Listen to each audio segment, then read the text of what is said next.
Hola a todas y a todos, soy Jordi Fortià. Gracias por estar en este espacio que habla de espiritualidad, crecimiento personal y salud holística. En la sociedad de hoy, muchas personas llevan una máscara o fingen ser o sentir lo que no son. Este autoengaño los lleva a desconectar de su autenticidad y de su corazón. Precisamente, hoy vamos a hablar del arte de ser auténtico, descubriendo nuestro corazón esencial. Y para ello contamos con Carlos González, licenciado en física e investigador y divulgador de los nuevos paradigmas científicos, escritor y autor de las obras 23 Maestros de Corazón, un salto cuántico en la enseñanza, también de Encuentros con tu propia sabiduría, ambas con la editorial Desclé, y también es autor de Jacobo y el viejo indomable, 12 encuentros para descubrir el arte de jugar la vida. Bienvenidos a la era del ser.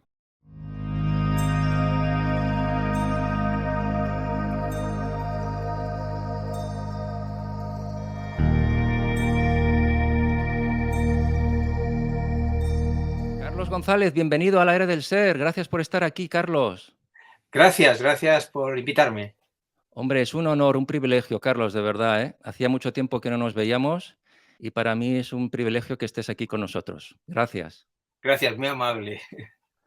Bueno, vamos a dar píldoras de crecimiento personal contigo, pero antes, para situarnos un poco, para situar a nuestros oyentes, a los internautas que nos ven, ¿qué son o qué representan los nuevos paradigmas científicos de los que eres divulgador desde hace años? ¿Qué significa ser un divulgador del nuevo paradigma científico, Carlos?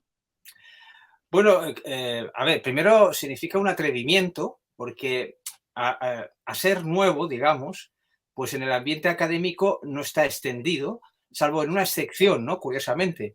Es decir, la idea del nuevo paradigma surgió en mí, existe, en muchos libros se menciona, ¿no? Pero surgió de forma potente en mí a través de la física, como físico, ¿no? O sea, en la física se acepta académicamente que existe un nuevo paradigma, que es el de la física moderna, ¿no? Múltiples dimensiones, agujeros negros, la relatividad, es decir, está claro que es un nuevo paradigma. Entonces, durante los años en que yo ejercía como maestro, observé al ser humano a través de mis alumnos y me di cuenta que ese nuevo paradigma que anunciaba la física académicamente aceptado, ¿no? Pues era extrapolable a todas las ciencias y a la psicología del ser humano. O sea, un nuevo paradigma global realmente, ¿no? Y a partir de ahí empecé a desarrollar una mirada que es la de Educar Empoderando, que es de crecimiento personal y social y además pedagógica. Porque se habla mucho del crecimiento personal, pero yo pienso que el crecimiento personal le ha llegado el momento de crecer. Podríamos decir, pues se ha quedado estancado en autoridades, ¿no? En un viejo paradigma en buena medida, ¿no? Entonces, el crecimiento personal se ha separado de lo social, como veis muchas veces, se ve muchas veces, cuando vemos las grandes autoridades del crecimiento personal, los que venden más libros, ¿no? Casi nunca hablan de la actualidad. Crean un mundo paralelo, un lenguaje paralelo y no hablan de la actualidad, de lo que acontece, se queda como separado, ¿no? Entonces yo pienso que ese nuevo crecimiento personal, ese nuevo paradigma, tiene que estar imbrincado, unido con todo lo que nos sucede. Y por lo tanto tiene que tener respuestas también a los grandes problemas sociales. Por lo tanto, ese nuevo paradigma, punto de vista de crecimiento personal, sería crecimiento personal y crecimiento social, ¿no? Podríamos decir. Y por último, otra cosa muy importante de este nuevo paradigma, desde mi punto de vista, claro, siempre, es que trasciende la autoridad. O sea, el crecimiento personal está lleno de autoridades y por eso hay choques con el oficial, ¿no? Entonces, ese nuevo paradigma trasciende la autoridad. ¿Y eso qué significa trascender la autoridad? Pues que trasciende los totalitarismos. ¿Y cuál es la palabra mágica para dejar atrás el totalitarismo? Democracia. Por lo tanto, un eje fundamental de la mirada que he creado es la democracia de corazón o la democracia como un valor humano y educativo esencial. No estamos, o sea, ¿por qué discutimos? Porque no hemos despertado nuestro espíritu democrático. Tenemos leyes democráticas, esos son imprescindibles. Es condición imprescindible, pero no suficiente. Entonces, hace falta un crecimiento personal con espíritu democrático, ¿no? Y eso para mí representaría la esencia de ese nuevo paradigma. Tienes toda la razón, porque a veces uno piensa que vivimos en una democracia un poco artificial en muchos aspectos, ¿no? Mm. Carlos, hablaremos de ello también, hoy o en otra entrevista, si te parece. Pero entiendo, Carlos, que haces un vínculo entre los nuevos paradigmas y lo que denominas la ciencia de la conciencia, ¿verdad?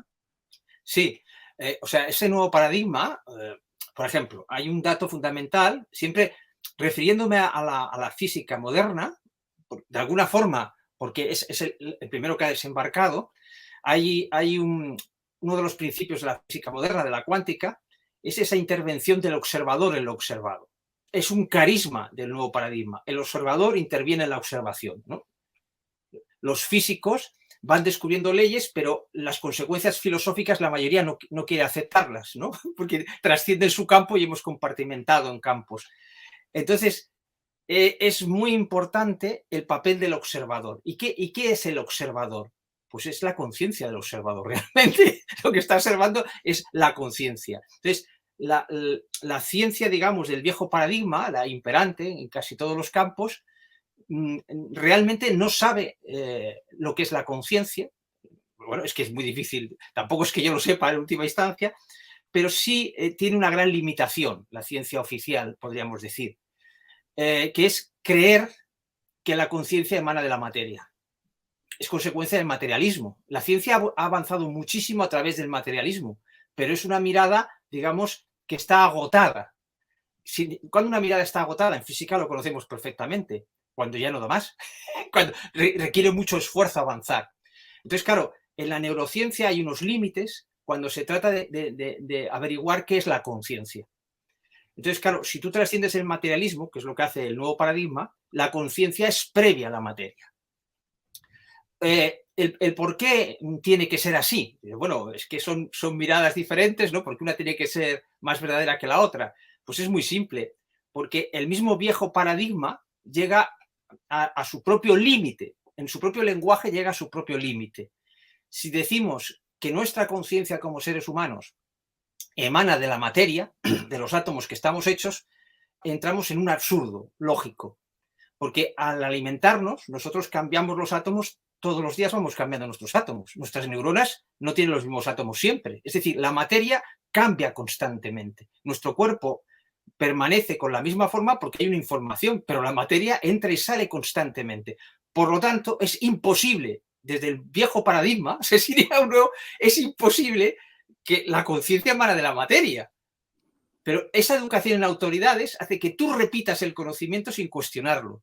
Cualquier persona del viejo paradigma no se ha dado cuenta, no ha mirado en esa dirección que puede ver desde allí, que puede entender hasta un estudiante de secundaria. Si tú cambias los átomos, pues entonces mi conciencia se desparramaría por el mundo. Aquí está fallando algo, ¿no? Entonces, ese nuevo paradigma sale en auxilio y dice, no, la conciencia es previa a la materia. Entonces, aquí, como todo funciona en el viejo paradigma por clanes, hay clanes que están deseando que esto ocurra, que son los clanes espirituales y religiosos. Claro, no, si ya lo decía yo, ¿no? Pero claro, es que ellos están también en autoridades, ¿no? Y entonces se quiere meter el nuevo paradigma en las creencias antiguas religiosas y espirituales. Y no, el nuevo paradigma las engloba, es justamente al revés, ¿no? Va mucho más lejos, porque esas creencias espirituales están en autoridades, son autoritarias. No conozco ninguna corriente espiritual que se denomine a sí misma democrática. Y no puede el ser humano tomar el poder en la espiritualidad si la espiritualidad no es democrática. La espiritualidad nos ha hecho crecer hasta aquí, pero igual que el viejo paradigma en ciencia, está agotando su mirada. Si me permites, voy a hacer un resumen de todo lo que has dicho, ¿no? A ver si es correcto lo que voy a decir. El materialismo, que hasta entonces había sido el espacio creador de todas nuestras ciencias experimentales, fue trascendido en un momento dado. Esto hizo que muchos de los físicos fundadores de la cuántica, como bien has comentado, Carlos, llegaran a tener crisis existenciales, ¿no? Se fue descubriendo que el observador, como decías, no se podía separar del observado, que había algo sutil que los conectaba. Se desveló entonces la existencia de un mundo más allá de nuestros sentidos físicos, el universo de la conciencia. Esta era la creadora de todo lo visible. La ciencia de la conciencia había nacido entonces, ¿no? Apuntas, Carlos, que los conocimientos que abarca la ciencia de la conciencia constituyen precisamente, como decíamos, los nuevos paradigmas. E indicas que esta nueva ciencia, que englobaría también todas las anteriores, trae consigo un gran regalo. Nos convierte a todos en científicos, por el simple hecho de que el laboratorio para investigar es nuestra propia conciencia, ¿no? O sea, qué grande es eso, Carlos, porque claro, imagínate tú si llegáramos a una sociedad donde todos fuéramos científicos, investigadores de nosotros mismos, ¿no? Llegaríamos a la era del ser, como el título del programa. Ujú. Bueno, es que esa, la esencia de esta mirada de educar empoderando es que, a ver, cómo sales de ese totalitarismo en el que hemos sido educados, ¿no? Pues evidentemente convirtiendo, o sea, cogiendo los valores de la ciencia, que es la experimentación por ti mismo, ¿no? Podríamos decir, y sacando la parte de clan. Entonces, ser científico de tu propia vida es algo que va íntimamente unido al espíritu democrático. Es inseparable. El espíritu científico auténtico es inseparable del espíritu democrático. Claro, porque claro, el espíritu científico auténtico significa que tú no eres súbdito de los clanes que te han ayudado a investigar. Si tú coges un laboratorio farmacéutico, tiene unas direcciones de éxito, ¿no? Pero no se plantea otras direcciones porque tiene éxito. Claro, a lo mejor tendría más éxito con otras direcciones. Es el efecto clan, ¿no? Que vas encerrándote en aquella cosa. Por lo tanto, es fundamental para mí ver que está unido el espíritu científico y el espíritu democrático y el espíritu crítico, son inseparables, ¿no? Para liberar al ser humano. Entonces, en mi último libro, Jacobo y el viejo indomable, precisamente la base de enseñanza de ese libro es enseñar al lector o a quien lo sienta a convertirse en científico de tu propia vida. Claro, Sí, ¿cómo te vas a dejar de ser súbdito de los clanes que te han ayudado a crecer? Que has de claro, amarlos porque te han ayudado a crecer. Pues como los padres, te ayudan a crecer, pero no te quedas en su casa. claro. Y de esa manera, Carlos, poder desplegar todo nuestro potencial que tenemos en nuestra conciencia, ¿no? Qué diferente sería la sociedad, por ejemplo, ¿no? En esa sociedad de la conciencia, aspectos como la competitividad, que ya vivimos desde niños en las escuelas y después como adultos en la sociedad, carecerían de sentido, ¿no? Estaríamos ante una humanidad, pues, no sé, capaz de realizar todos los sueños que se propusiera. Claro, porque fíjate, yo tengo una frase para explicar esto, ¿no? La competitividad en el mundo materialista, capitalista, etcétera, está bien visto porque dice, hombre, como te ofrecerán mejor producto porque compiten entre sí, mejor precio, ¿no? Entonces la frase que yo digo es, hombre, si con la competitividad hemos llegado hasta aquí, imagínate hasta dónde llegaríamos colaborando. Claro, es que es de pura lógica, ¿no? Es decir, esto es de nuevo paradigma. En vez de decir que la competitividad es mala, en vez de enfrentarme en un choque de autoridades, ¿no? De razonamientos, lo que haces es expandir. Dice, vale, te acepto la competitividad, todo lo bueno que puede tener la competitividad.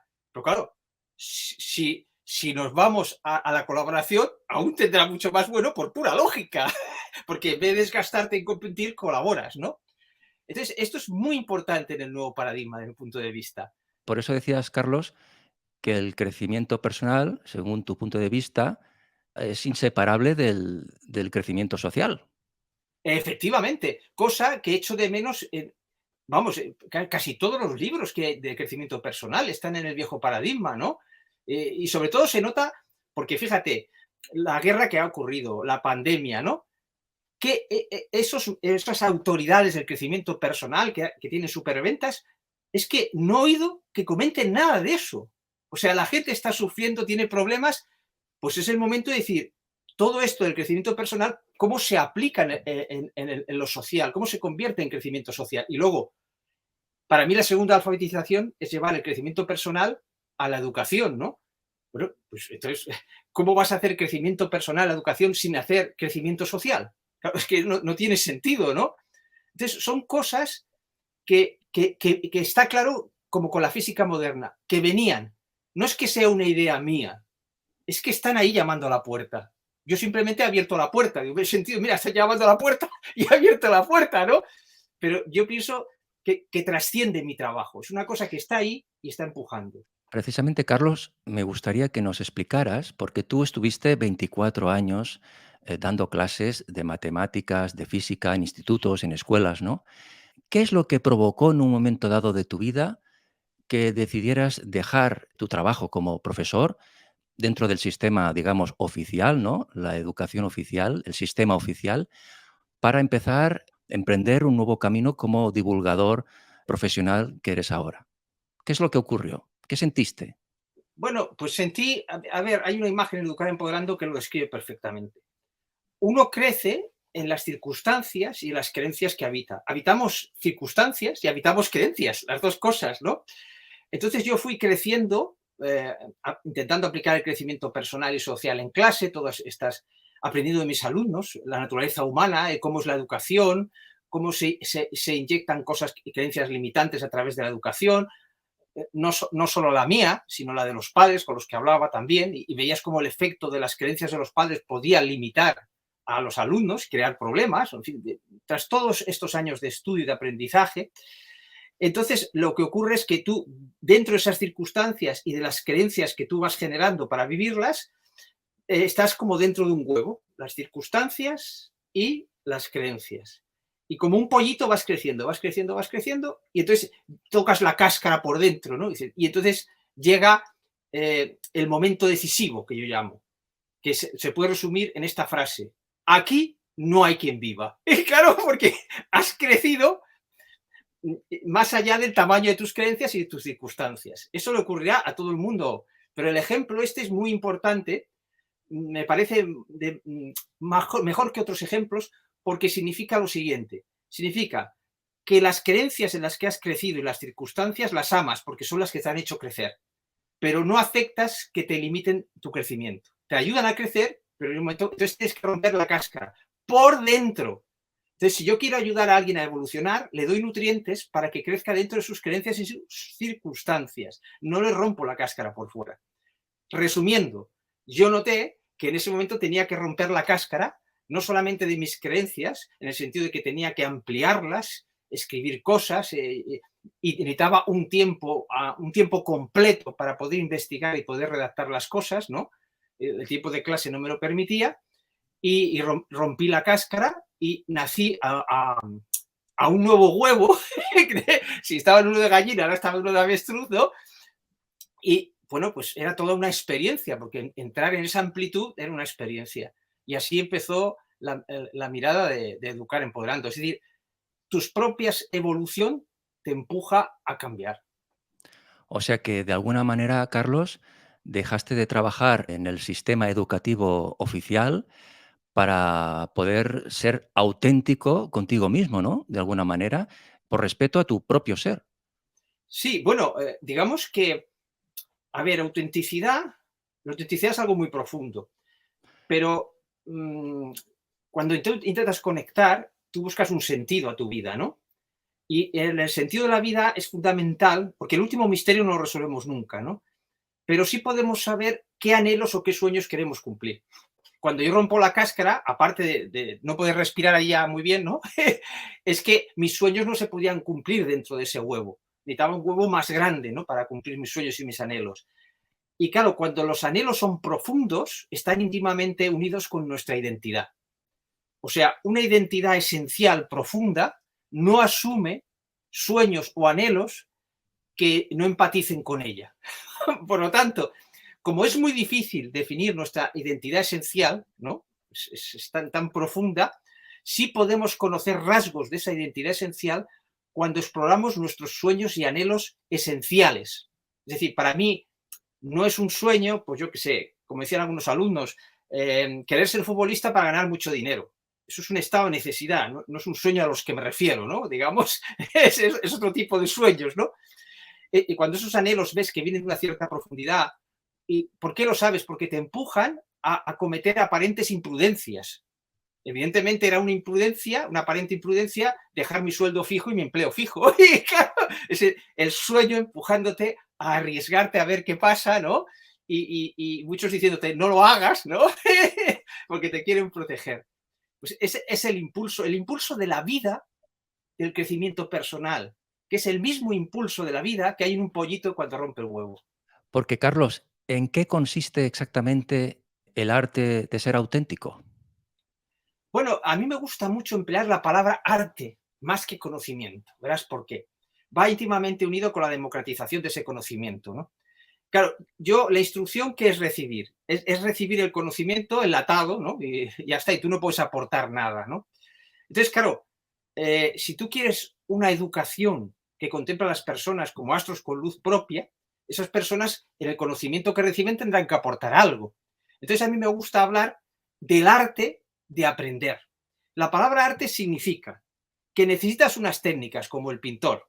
Y esas técnicas pueden ser, muchas de ellas, comunes a todos los pintores, se pueden aprender por instrucción. Pero luego necesitas algo propio, de tu propia identidad. Y por eso eres un artista. O sea, nadie es un artista solamente con las técnicas, sino que aporta algo. Pues imagínate llevar eso a la educación, el arte de aprender. Hay unas técnicas, hay una instrucción que aprender, pero hay una cosa propia. Entonces, no podemos ser libres sin ser artistas. O sea, dos palabras claves, no podríamos decir científicos de la vida y artistas de la vida. Entonces, claro, el arte de ser auténtico significa esa palabra arte que hemos dicho, que necesita unas técnicas que pueden ser más o menos comunes, ¿no? Pero sobre todo necesita despertar algo en ti, al artista que hay en ti. O sea, que tu propia luz interior sea la que te guíe, ¿no? Entonces, sobre esas técnicas, que ahí también hago una crítica a muchos libros de crecimiento personal, de dar recetas. No, no, lo que tiene que dar es inspiración, no recetas. Porque si tú aplicas una receta, creas inseguridad en aquella persona. En todo caso, si es una receta, te dice, oye, que esto es momentáneo y tú lo tienes que modificar, ¿no? Por eso uno de mis libros se llama Encuentros con tu propia sabiduría. Es decir, ojo, cuidado, aquí no hay recetas, aquí hay cosas para inspirarte. Si tú no crees en tu propia creatividad, difícilmente puedes generar el arte de ser auténtico, porque la creatividad también está unida a nuestra autenticidad. ¿Cómo saben que es un Velázquez o es un Goya, lo que sea? Porque cada artista tiene su luz de autenticidad en la creatividad, en lo que hace. Entonces, claro, imagínate una escuela en la que los alumnos pueden expresar su creatividad para que el maestro pueda reconocer, como reconoces un Goya o un Velázquez, que cada alumno tiene su propia autenticidad.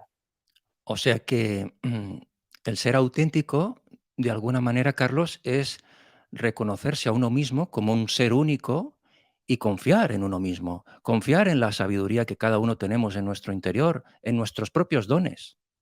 Claro, pero ahí entraría la receta, ¿ves? Hay cantidad de libros, dice, tienes que confiar en ti mismo, tienes que amarte a ti mismo. Claro, ¿cómo tienes que? Eso es la vieja educación. ¿Cómo que tengo que? Es una educación basada en el sentido del deber, ¿no? Tienes más deberes que hacer. Entonces, es como un absurdo decir tienes que amarte a ti mismo. ¿Cómo que tienes? Pero si no sé. Claro, es que es absurdo, ¿no? Entonces, a mí la pista me lo dio la belleza, que es también lo que mueve al artista. Entonces, es muy simple. Tú no puedes imponerte el amarte a ti mismo o amar a otra persona, pero no te supone ningún esfuerzo amar, es automático amar cuando tú estás presente, cuando tú tienes ante ti una belleza. Cuando tú tienes una belleza, la amas sin esfuerzo. Ese es el auténtico amor, ¿no?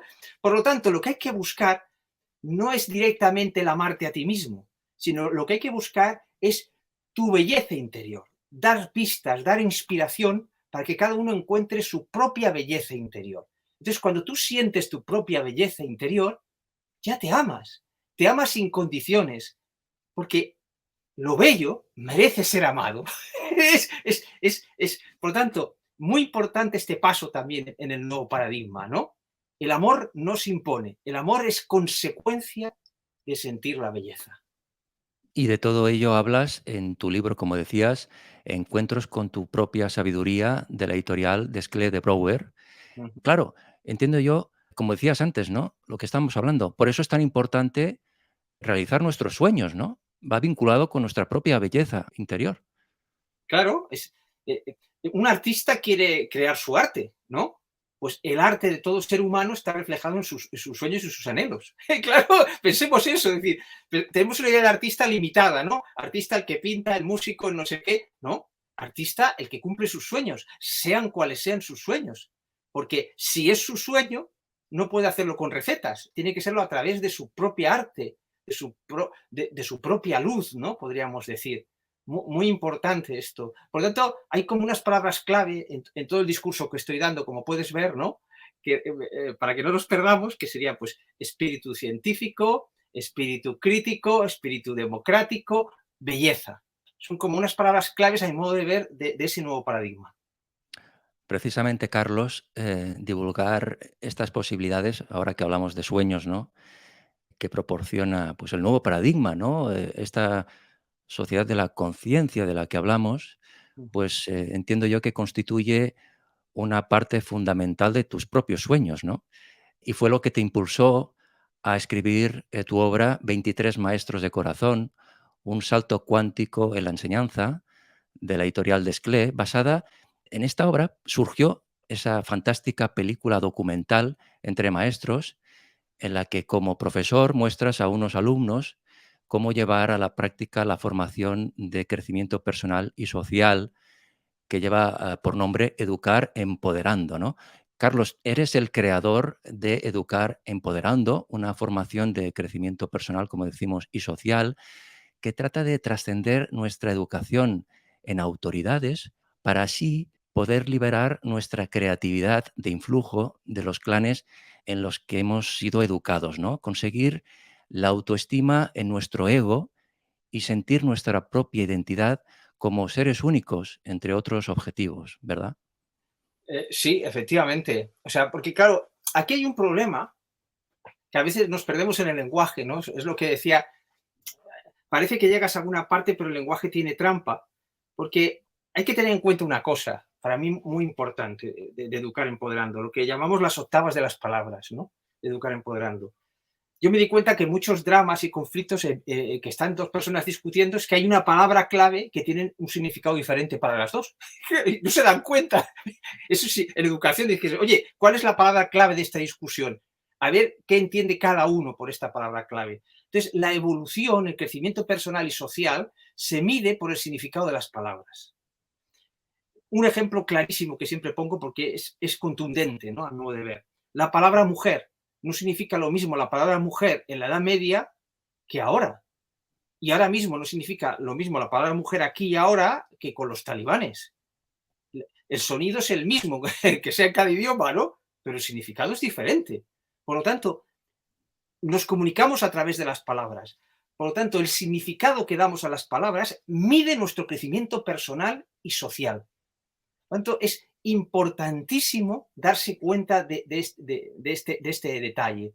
Y muchas veces, cuando estamos hablando con personas y no nos entienden, es porque tienen una idea de una determinada palabra con una menor amplitud que a lo mejor la que tú estás haciendo. Claro, porque si eres tú el que tiene menor amplitud no te das cuenta.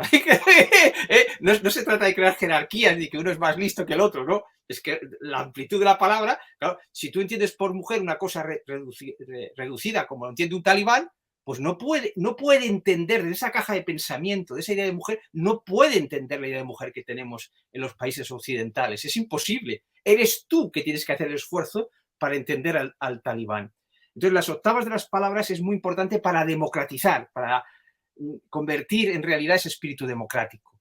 Ver como las teclas de un piano, una palabra las ves como las teclas de un piano.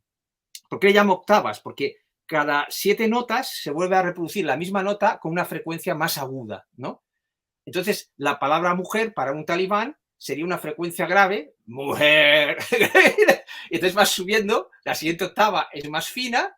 Y ¿qué significa subir de octavas? Tener una amplitud más grande de aquella palabra. Y eso solo se consigue con el crecimiento personal y social.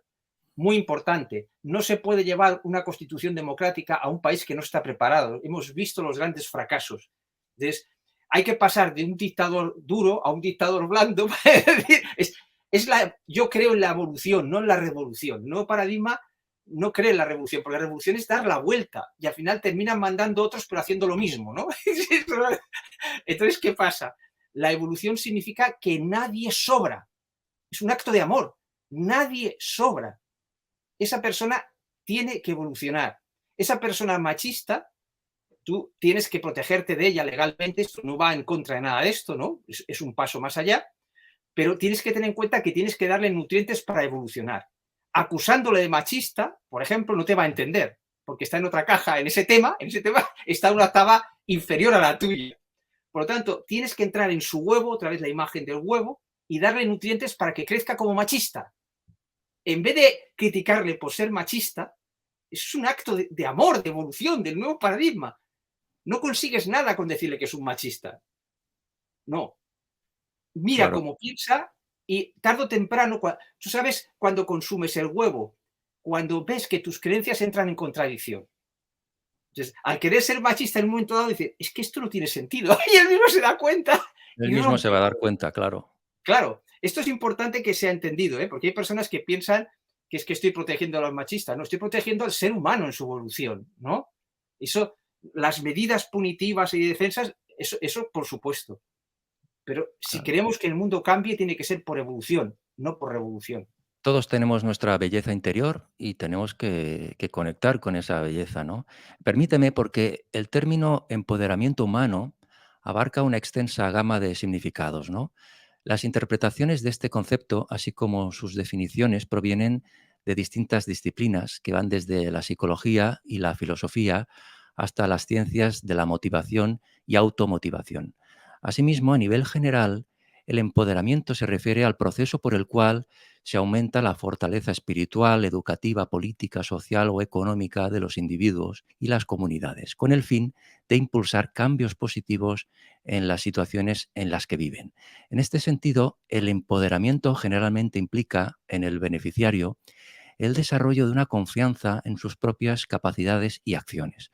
Precisamente, Carlos, tú nos explicas desde el punto de vista del nuevo paradigma el sentido y la importancia que tiene en la sociedad actual el empoderamiento o reeducación del ego para lograr un despertar individual, ¿no? Apuntas que es necesario redefinir el ego, Carlos. Mm. Claro, a ver, quiero decir algo. La palabra empoderamiento, antes de definir el ego, ¿no? También tiene sus octavas. Entonces, cada uno entenderá por empoderamiento cosas, aunque nos oigan hablar, cada uno, desde su octava de la palabra, entenderá por empoderamiento cosas diferentes. De hecho, creo que la palabra empoderamiento nació en el mundo empresarial. Creo recordar el mundo anglosajón empresarial, ¿no? Por lo tanto, tiene sus octavas también. Y lo que digamos aquí no va contra la octava de menor amplitud, que no inferior. O sea, en el piano están todas las teclas. Claro, si no hemos sido machistas antes, ¿cómo vamos a valorar determinadas cosas? ¿no? Es decir, forma parte de toda la evolución. ¿no? Hay que amar toda la evolución y no dejar de evolucionar. Bien, el concepto de ego, sí. Ahí es donde yo pienso que el crecimiento personal, digamos, clásico, el imperante todavía, para mí, de viejo paradigma, o sea, crecimiento personal no tiene por qué ser del nuevo paradigma, casi todo está actualmente en el viejo paradigma, ve en el ego algo con lo que tropezar, casi un impedimento. Y en el mejor de los casos, como algo a tolerar. Bueno, pues igual que tenemos un cuerpo físico, tenemos un ego, hay que tolerarlo, pero a ver, ¿cómo vas a evolucionar sin amar tus partes? Voy a repetirlo porque es fundamental. ¿Cómo vas a evolucionar sin amar tus partes? Ese crecimiento personal está en revolución, no está en evolución. Entonces, el ego significa en latín yo. Yo, es el yo del ser humano. Somos un ser espiritual que tiene una parte como ser humano. Y su centro, su alma de ser humano pequeñito, es el ego. Entonces, ese alma de ser humano, ese ego, ¿cómo va a estar en contradicción con el alma de mayor perspectiva? ¿Lo es? O sea, a ver, un padre va a arremeter contra su hijo pequeño porque tiene menor perspectiva. ¿No es más cierto que ese padre ayudará a su hijo pequeño y no solo eso, sino que va a aprender de su hijo pequeño cuando lo educa? Por lo tanto, cuando hablamos de crecimiento personal hay un error de base muy grande. No es nuestra alma grande la que tiene que ejercer el crecimiento personal, es nuestro ego. ¿Y cómo va a crecer nuestro ego si no lo amamos, si desconfiamos de él? Entonces, ¿por qué esto no se ve? Por la educación en autoridades. O sea, igual que hemos aprendido en el colegio, leemos libros y como casi toda la espiritualidad habla mal del ego, toda la espiritualidad oriental o lo que sea, habla mal del ego, todo el crecimiento personal en autoridades habla mal del ego, pues claro, tú no eres nadie si no hablas mal del ego o desconfías de él. No, hay que ser valientes, O sea que coherentes. apuntas, Carlos, que es necesario redefinir el ego para eliminar toda la negatividad que hemos depositado en su definición, como bien dices, ¿no? Y elevarlo al lugar que consideras que le corresponde, una parte de nuestra conciencia tan espiritual como cualquier otra, ¿no? Sin esta redefinición del ego que tú propones, no podemos alcanzar algo esencial para nuestra evolución hacia el humano empoderado, que es amarnos a nosotros mismos sin condiciones. Claro, es lo que tú decías, ¿cómo vamos a amarnos sin condiciones si no amamos una parte de nuestra conciencia, de nuestro ser, que es el ego? Tenemos que amarlo todo, todas las partes. Efectivamente, pero fíjate, en ese tenemos que la obligación aparece en nuestra educación, ¿no? Entonces, no se trata de que tenemos que hablar el ego, tenemos que amar al ego, porque sea una imposición, un autoengaño. No, tenemos que redefinir el ego, subir las octavas de la palabra ego para poder descubrir su belleza. En el momento que descubramos la belleza del ego, redefiniéndolo, lo amaremos sin ningún problema. Entonces, pensemos por un lado, vamos a poner nombres para aclararnos. Eh, Pensemos que tenemos un ego espiritual, un alma grande, ¿no? Más allá de nuestra experiencia aquí en estos momentos. Vamos a llamarlo el alma grande, ¿no? Podríamos decir, y el ego sería el alma pequeña. Bien, entonces el alma grande, ¿por qué tiene un hijo pequeño? ¿Para qué se encarna en la vida?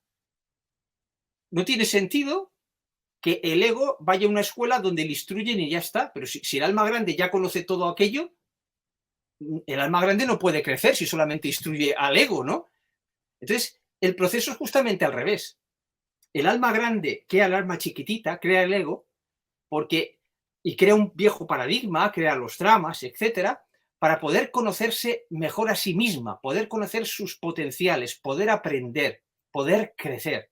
Es decir, nuestra alma grande crece gracias a nuestra alma chiquita, el ego, de la misma forma que el padre crece gracias al hijo. Claro, a través de las experiencias que tiene con el hijo, crece. Por lo tanto, nuestro ego humano es nada menos que por donde crece, a través de sus experiencias, crece nuestra parte espiritual más profunda. ¿Veis? Ahora ya es más fácil amar a ese ego, porque ese ego se convierte en un héroe, porque ese ego nace sin saber quién es, desconectado de esa conciencia superior, sometido a religiones, corrientes espirituales, ateísmos, de todos los clanes allí, no sabe quién es. Pues hay que ser muy valiente, un ego tiene que ser muy valiente para aceptar vivir sin saber quién es y sometido a clanes de todo tipo. Por lo tanto, el ego es un héroe. En el viejo paradigma, en el paradigma de la dualidad, de la dramatización de la vida, el ego es el héroe por el cual el alma grande aprende y crece. Fijaos, es la misma palabra, pero en unas octavas del piano de mayor frecuencia, de mayor amplitud.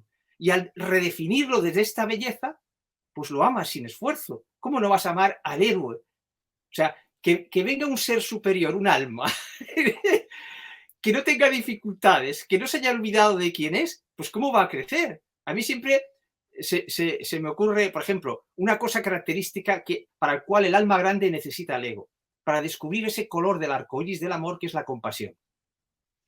Si tú eres todopoderoso, si tú eres inmortal, si tú no temes nada, y tu compañero es de la misma forma, o sea, imaginaos que ahora nuestro cuerpo físico estuviese encarnado por un ego espiritual con todo poder de hacer milagros, ¿no? Bueno, pues yo juego a discutir contigo y te mato, pero es igual, te resucitas tú mismo, porque claro, o te hiero y te arregla, te corto un brazo y te lo haces crecer. Bueno, entonces, ¿cómo voy a descubrir la compasión? Si no tengo pena por el sufrimiento del otro, si no sufro, ¿cómo voy a descubrir la compasión? Por lo tanto, ese viejo paradigma, que hay que amarlo para llegar al nuevo, hay que ver su belleza, ese sufrimiento dramático nos ha enseñado a descubrir colores del amor que los dioses del Olimpo o las almas grandes espirituales a salvo nunca hubiesen descubierto. Fijaos si es bello ese ego, sufriendo y viendo otro cómo sufre y le ayuda, se genera la compasión. Por eso en las películas griegas, los dioses del Olimpo siempre son despiadados con el ser humano, porque no han encarnado como ser humano y no conocen la compasión. Claro. O sea, en ese camino, Carlos, para encontrar nuestra belleza, para conectar con nuestra propia belleza, debemos, como comentas, pues reeducar el ego, ¿no? Pero cuando hablas tú de realizar un movimiento de corazón, ¿a qué te refieres exactamente? Bueno, hay que subir de octavas también la palabra corazón, ¿no? Entonces, claro, para distinguir bien, yo hablo de dos corazones, para poder bien ver claro. Uno es el corazón dramático, el del viejo paradigma, y otro sería el corazón, antes le llamaba corazón auténtico, pero no me acaba de gustar, porque entonces implicaría que el otro es falso. No, no, no. Ahí no había amor suficiente, ¿no? Entonces, me gusta más corazón esencial o más esencial, ¿no? Podríamos decir, más de mayor perspectiva, como siempre. Entonces, hemos sido educados en la dualidad, en dramatizar la vida, y entonces nuestras emociones y nuestros sentimientos y nuestras creencias están hechas para dramatizar la vida. Seguro que los oyentes que están viendo esto habrán vivido siempre, por ejemplo, la pareja es muy típico. Tú sabes que determinadas actitudes van a crear una discusión, pero no sabes cómo, terminas haciendo la misma discusión. Hay una fuerza que te impulsa y dices, pues si sé cómo va a acabar esto, ¿qué está ocurriendo aquí? Es la fuerza dramática que te está empujando, impulsando, ¿no? Y no eres consciente, ¿no? Y te convierte en una marioneta. Entonces, claro, el corazón esencial sería el que está fuera de ese juego. O sea, lo podemos ver como parte de nuestro ser humano, pero está fuera del juego de la dualidad y de la dramatización. A ver, hay que sentir las cosas. Voy a poner un ejemplo sentido. A mí me gusta mucho emplear las películas. Porque en las películas, las buenas películas, se elimina lo superficial y se va a lo esencial. Por eso tiene ese impacto, ¿no? En las películas no se suele ver pues cómo estamos en el baño, se coge lo más llamativo de una vida, ¿no? Por eso pueden educar tanto las buenas películas, porque van a lo esencial. Bien, pues vamos a coger el West Side Story, que hay la de los años 60 y la actual, ¿no? Muy parecidas las dos, ¿no? Y en esa película hay una imagen preciosa, tanto en la primera versión como en la segunda, que es cuando los dos enamorados están en la escalera de incendios. Son muy parecidas las dos. Entonces, el enamoramiento, claro, en la dualidad el enamoramiento siempre termina con dramas. Romeo y Julieta, ¿no? Porque es una extensión de Romeo y Julieta la película. Bien, ¿qué es lo que pasa? Yo invito a los que nos estén viendo ahora a que vean cualquiera de las dos películas y se fijen en la escena de la escalera de incendios. Los dos se miran, pero no se miran con deseo carnal. Atención a esto que es muy interesante, ni deseo sexual. No mira uno el cuerpo al otro, no, sino que miran sus miradas. De verdad, miradlo porque es increíble, ¿no? Los directores han sabido captar, o sea, miran sus miradas, no miran el ojo, los ojos, no, no, miran sus miradas. Eso es Conectan de corazón a corazón. claro, es un nivel sutil, se miran las miradas. Entonces, en ese momento están en el corazón esencial. Claro, y están en los mundos sutiles, ingrávidos y gentiles que hablaba Machado, ¿no? Son esos. Y que, claro, es maravillosa la escena porque representan en una escalera, es que están en alto, en una salida de emergencia de los dramas. Es que es genial la estrena. Claro, la salida de emergencia de los dramas. Pero luego tienes que volver a entrar en casa. Y entonces, ¿qué es lo que ocurre? Que quien domina es el corazón dramático. Y por eso pierden el contacto con el corazón esencial. El nuevo paradigma es para aprender a mantener el contacto con el corazón esencial y no dejarse llevar por el corazón dramático. Y el corazón dramático tiene su belleza. Hablamos de evolución, atención. Esos dramas han generado belleza, han generado compasiones, han generado impotencia que a su vez han generado valor. O sea, ¿cómo vas a conocer tu valor si te sientes impotente? Hay toda una belleza. Pero ahora estamos en un paso siguiente, ¿no? Entonces, esta película os invito a verla desde esta perspectiva.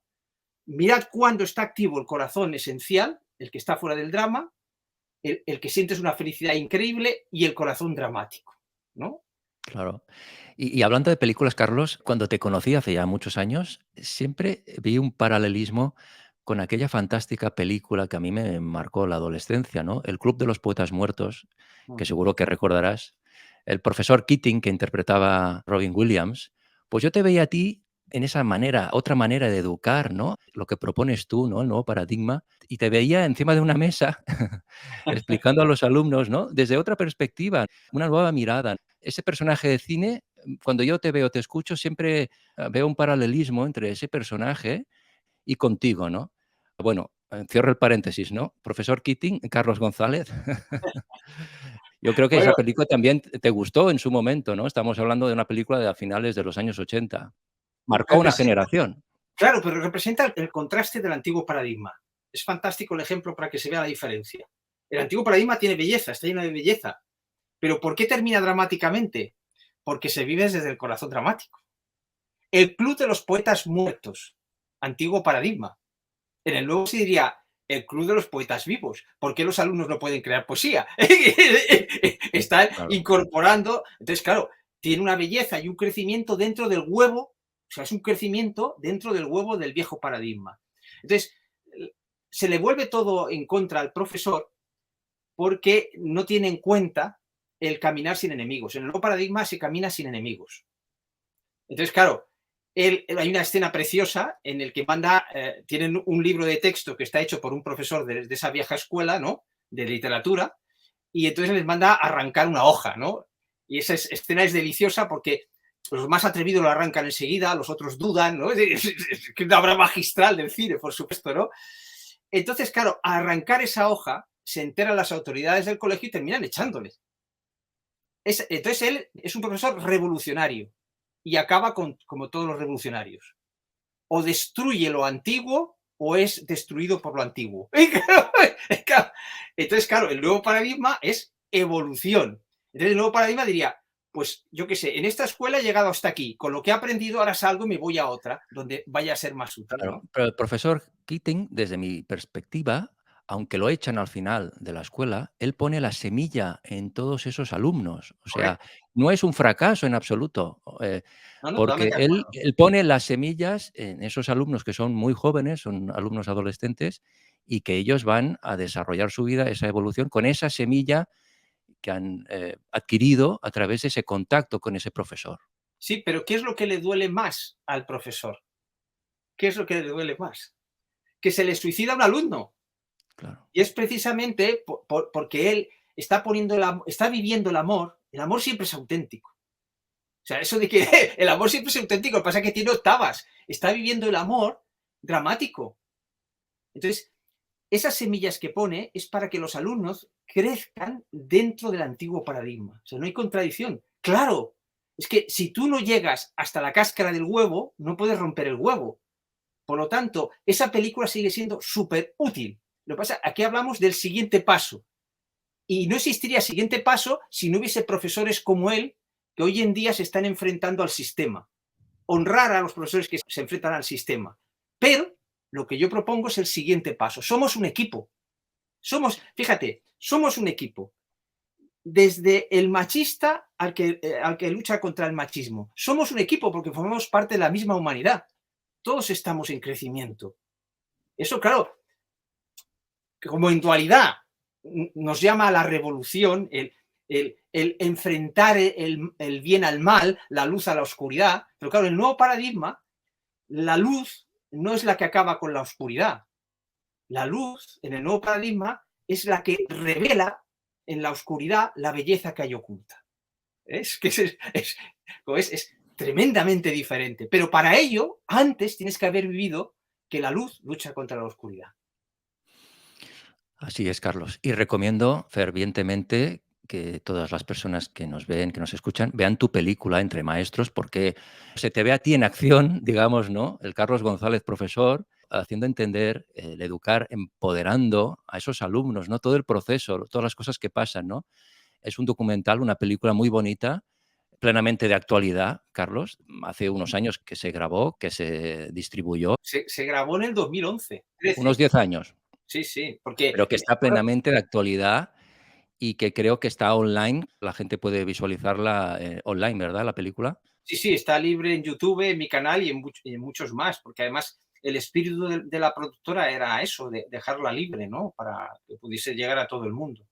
Fantástico. Bueno, enlazando con el movimiento del corazón que hablábamos antes, Carlos, dices que este movimiento implica un trabajo interno, ¿no? Un trabajo interior.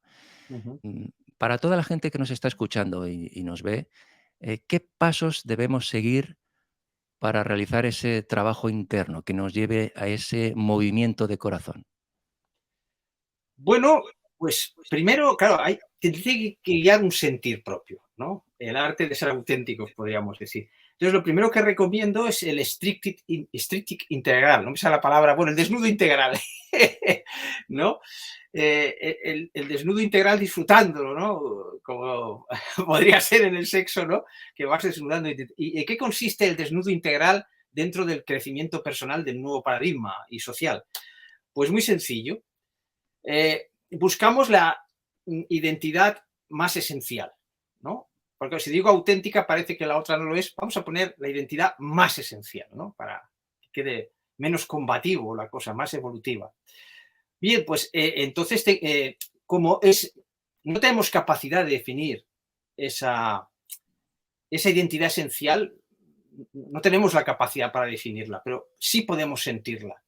Entonces, lo que sí podemos definir son las identidades que no son esenciales, digamos, sino que son identidades delegadas para vivir en el juego de la dualidad, ¿no? Entonces, el desnudo que invito a hacer con la imaginación es el siguiente. Imagínate que tienes la ropa y esa ropa representa a todo lo que es tu cultura, todo lo que te ha dado tu cultura. Te ha dado una identidad cultural, por ejemplo, ¿no? Cultura en el sentido amplio, ¿no? Involucra muchas cosas. Bueno, pues ahora te quitas el traje de tu cultura. Caramba. Ya no eres de este país, de esta cultura, la comida, forma de pensar, imaginaos todo lo que significa arrojar la cultura, ¿no?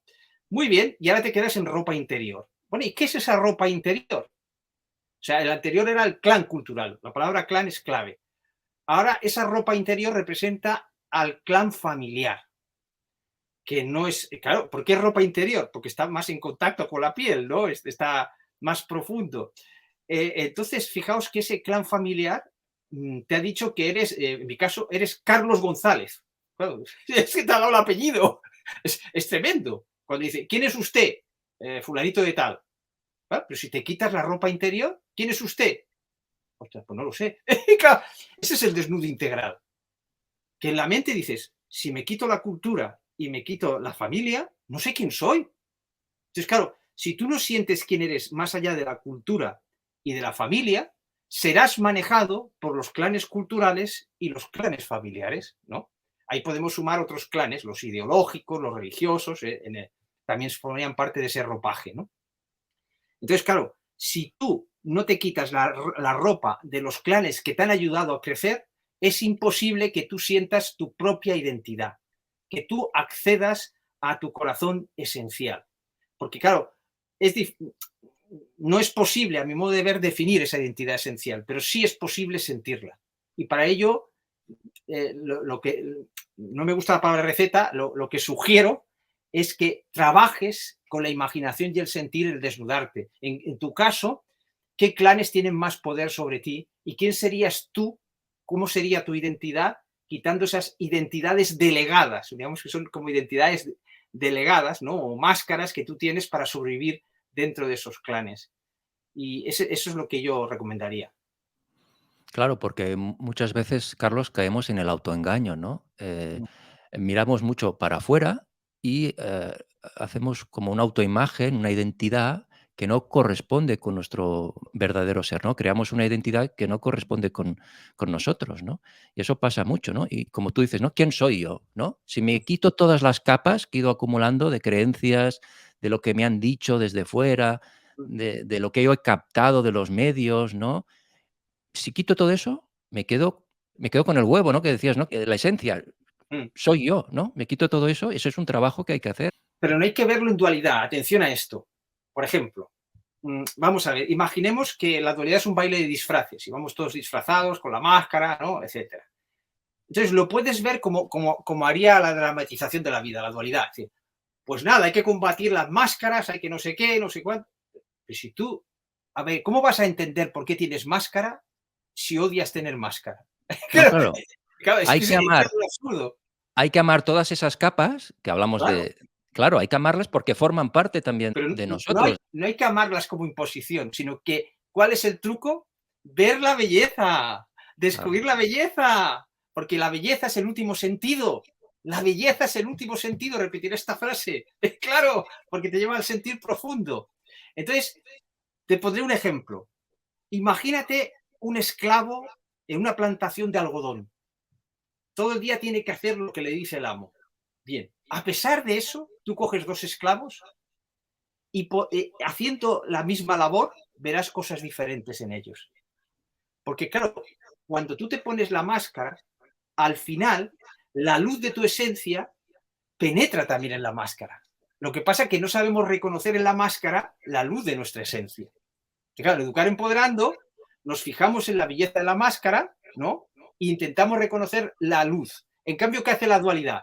Quítate la máscara, te da unas recetas y al final lo que haces es ponerte otra máscara. Claro, claro, tiene que tener un sentido el haber llevado. El baile de disfraces, el jugar a ser lo que no somos, que es lo que hace un actor en una película, una obra de teatro, eso tiene una belleza y tiene un aprendizaje. El alma aprende jugando a ser lo que no es. Perfecto. Muchísimas gracias, Carlos. Nos estás dando este nuevo punto de vista que nos estás ayudando muchísimo. Mil gracias, Carlos. No, gracias a Eh, ti. por favor, muchas gracias. Y bajo tu perspectiva y siguiendo con el corazón, ¿no? Nuestro corazón, ¿cuál es la esencia de nuestro corazón, Carlos? Del corazón humano. ¿Cuál es su esencia? A ver, como yo creo que no se puede definir, es lo que te decía, es un sentimiento, ¿no? O sea, lo que podemos definir es lo que no es, como las máscaras. No es eso, es cierto. Pero hay que ver cómo su luz impregna todo aquello que no es. O sea, digamos, en lo que no es auténtico está la luz de la autenticidad. Esa es la clave de todo, ¿no? Porque si yo supiese definir mi esencia con palabras, este juego se habría terminado. Claro, digo, bueno, mira, el último misterio de la vida es esta. Digo, ¿qué hacemos aquí? Y claro, si la gracia de la vida está en cómo conviertes en felicidad el misterio que eres, en aprendizaje, en descubrimiento, en disfrute, ¿no? Es sin misterio, que, ¿por qué, ¿por qué un alumno se aburre en clase, en la educación tradicional? Porque aprende sin misterio.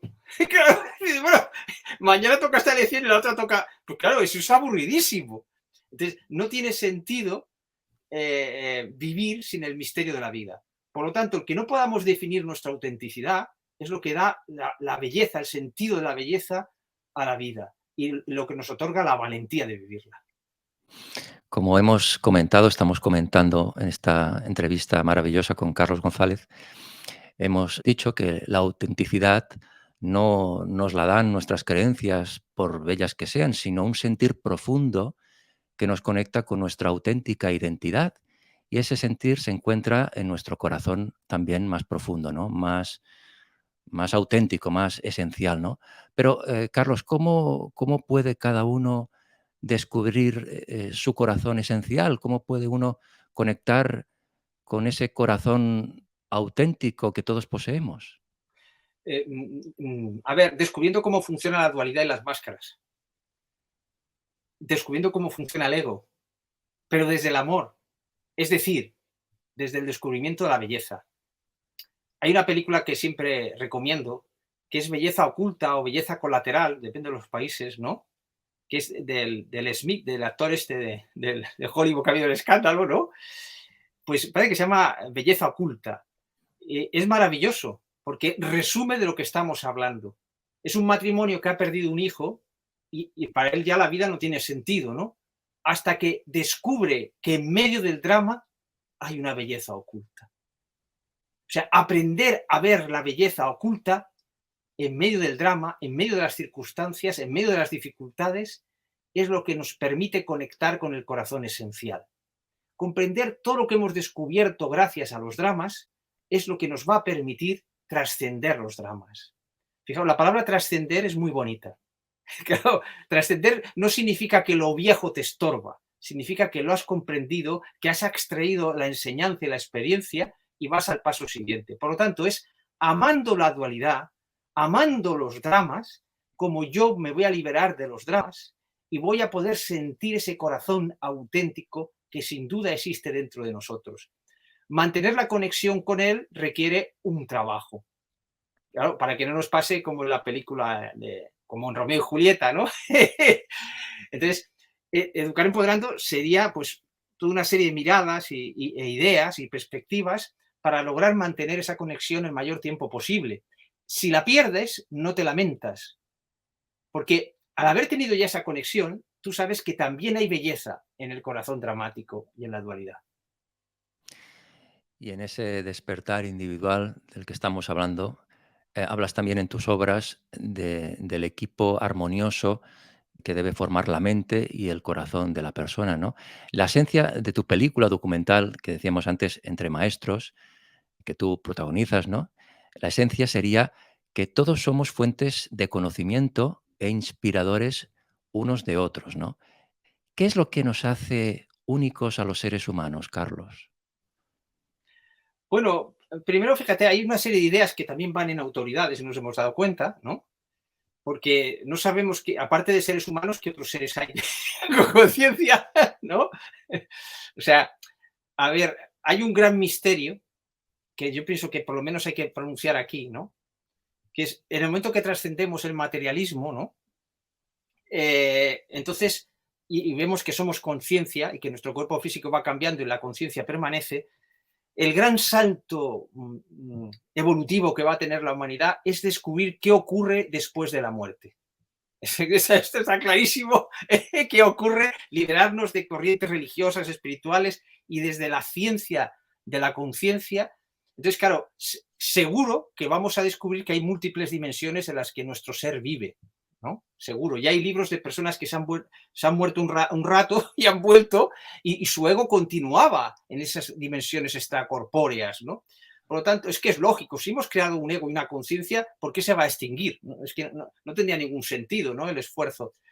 Por lo tanto, es fundamental tener una idea del ser humano, asumir que tenemos una idea del ser humano incompleta hasta que sepamos lo que somos aparte de nuestro cuerpo físico.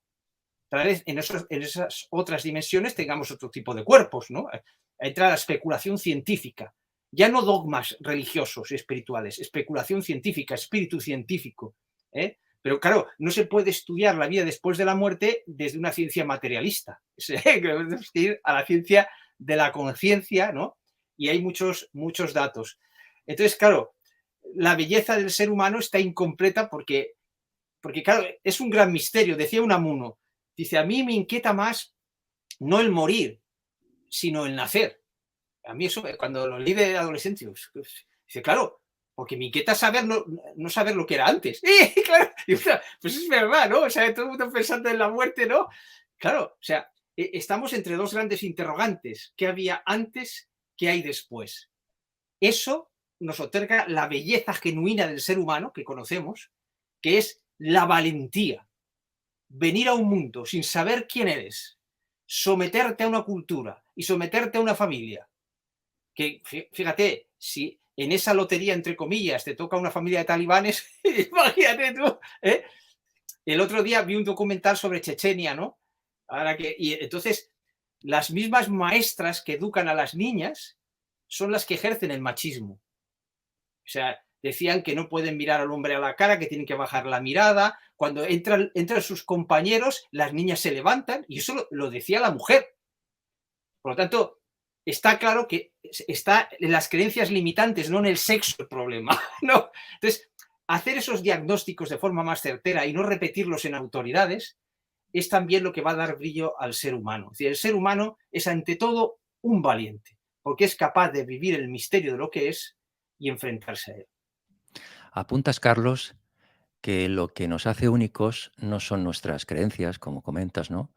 Sino nuestro sentir profundo. El día que comprendamos esto, dejaremos de enfrentarnos por lo que creemos y descubriremos en todo encuentro con los demás o con nosotros mismos la magia de nuestra presencia, ¿no? Qué bonito es eso. ¿Qué significa, Carlos, sentir la esencia de otra persona para ti? Bueno, es lo que esos enamorados que se miraban en la película, ¿no? De corazón a corazón, claro. De corazón esencial a corazón esencial. No había drama, en ese momento no había drama, no importaba lo que hubiese alrededor, ¿no? Y que yo empecé a reconocer, pues cuando a un alumno mío, que estábamos en una conversación así profunda, esencial, se le encendieron los ojos de repente, ¿no? Entonces, ese encender de los ojos, que no era debido al alcohol, sino que es a una conexión interior, es un fenómeno que se expresa biológicamente. Yo eso lo he visto que otras personas también la han vivido, como el director de orquesta Benjamin Zander. Le ocurrió exactamente, yo lo conocí después, porque primero piensa uno, hombre, pues a lo mejor estoy un poco loco, y no, igual me he pasado, ¿no? Pero no, yo vi que cuando conmovías a una persona se le encendían los ojos. Y cuando ese director de orquesta llega a decir que su orquesta está en pleno rendimiento cuando se le encienden los ojos a todos los músicos, digo, es que esto es lo que yo he vivido.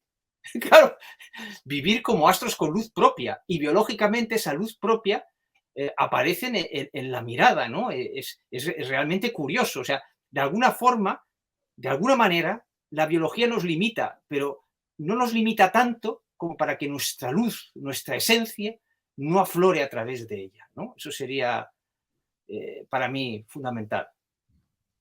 Afirmas, Carlos, que cuando afrontas un problema desde el corazón, ganas siempre, porque en él no hay perdedores. Según el nuevo paradigma, cada ser humano, como decimos, tiene su propia sabiduría interna, ¿no? ¿A qué te refieres cuando hablas que debemos ser creadores de nuestro propio conocimiento? Claro, porque, a ver, esa es la diferencia entre instruir y educar, ¿no? Instruir es que te dan el conocimiento sin que tú puedas añadir algo, sin espíritu crítico y sin nada. Entonces, creadores de nuestro propio conocimiento significa que cuando te explican algo en una lección magistral, tú te documentas por tu parte. Ahora en Internet pues es mucho más fácil, ¿no? Y creas tu propia opinión sobre ese conocimiento. Si el maestro te permite aportarla en clase, estupendo. Pero si no te permite, no te victimices, porque el responsable en última instancia de tu educación, cuando ya tienes una determinada edad, el adolescente ya la tiene, el niño tal vez menos, pues el responsable eres tú. Y esto es lo que habría que decir los maestros. Es decir, el responsable de tu educación no lo soy, ni, el último responsable no lo es ni el maestro ni tus padres cuando ya tienes un discernimiento, una edad, sino que lo eres tú. Y hay que enseñar para que las personas asuman su propia educación. Y el crecimiento personal, en el fondo, es reeducarse uno mismo. Por lo tanto, crecimiento personal y social va unido a la educación, ¿no? De vital importancia, pues, asumir, no solamente asumir que el conocimiento lo tienes que crear tú, significa no solamente documentarse, significa que con tu propia sabiduría ese conocimiento vas a aportar nuevas miradas, nuevas perspectivas, vas a hacer una crítica. No hay que obsesionarse, no lo vas a conseguir con todos los conocimientos, ¿no? Pero aquel conocimiento que te toca algo, es seguro que tú podrás aportar algo a ese conocimiento. Y me gustaría aquí añadir una cosa muy importante respecto al periodismo, ¿no? O sea, no solamente tienes que ser el creador de tu conocimiento, en el sentido que al final decides qué quieres conocer y cómo lo quieres conocer, sino que también tienes que ser el creador de la información, sobre todo en la época digital. Es decir, claro, porque las portadas es una deformación de la realidad, porque habiendo tantos millones de cosas que ocurren en el día, porque hay esas y no otras, ¿no? Por lo tanto, hay que enseñar también, los educadores, también los padres, hay que enseñar a crear tu propia información. O sea, buscar fuentes fidedignas, eso estaría también dentro del antiguo paradigma, pero también creer en tu propia sabiduría, en tu propio discernimiento. Porque hay veces que dices, bueno, ¿y esta fuente? Bueno, pues tiene lógica, no tiene lógica, haces tu propia construcción porque no tienes más datos, ¿no? Para tu propia. Porque muchas veces, mirad, hay esos dibujos que hacen los niños pequeños que ponen puntos con números, los vas uniendo y queda un dibujo, ¿no? Pues así podemos pronosticar el futuro social muchas veces. Tú, o sea, una guerra que hay ahora, tú vas viendo la actitud del que ha creado la guerra, ¿no? Y tú puedes pronosticar por dónde va a ir después, ¿lo ves? Pues todo eso hay que enseñarlo en la escuela, porque si tú lees los medios de comunicación, cada periodista es de su cuerda, en fin, es un cacao, ¿no? Y ya lo último, los tertulianos deforman todo, porque claro, son especialistas en todo, o sea, si quieres estar desinformado, ves solamente tertulias y, claro, y se ven más que los telediarios. Entonces, muy importante para el empoderamiento ser el dueño y creador de tu propia información.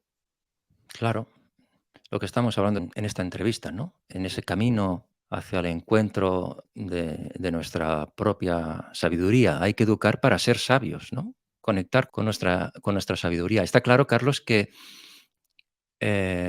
si no conectamos con nuestra verdadera identidad, con nuestra autenticidad, será muy difícil llegar a ese estado que conocemos como felicidad. ¿Para ti qué es la felicidad? Bueno, pues me remito a las octavas de las palabras, depende de donde te encuentres. Claro.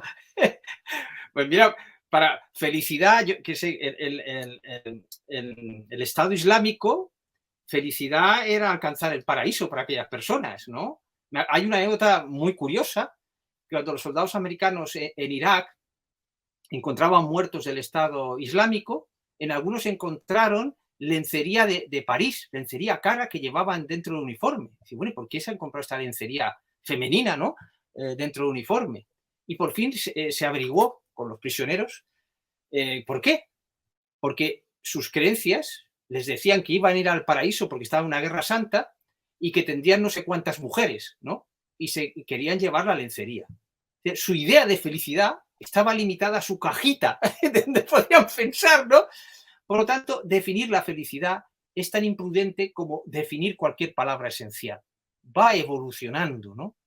Desde educar empoderando, desde la octava de educar empoderando, y hay octavas superiores, obviamente, ¿no? Porque estamos en evolución, pues la felicidad está íntimamente unida con dejar de ser súbditos de los clanes y con buscar tu autenticidad.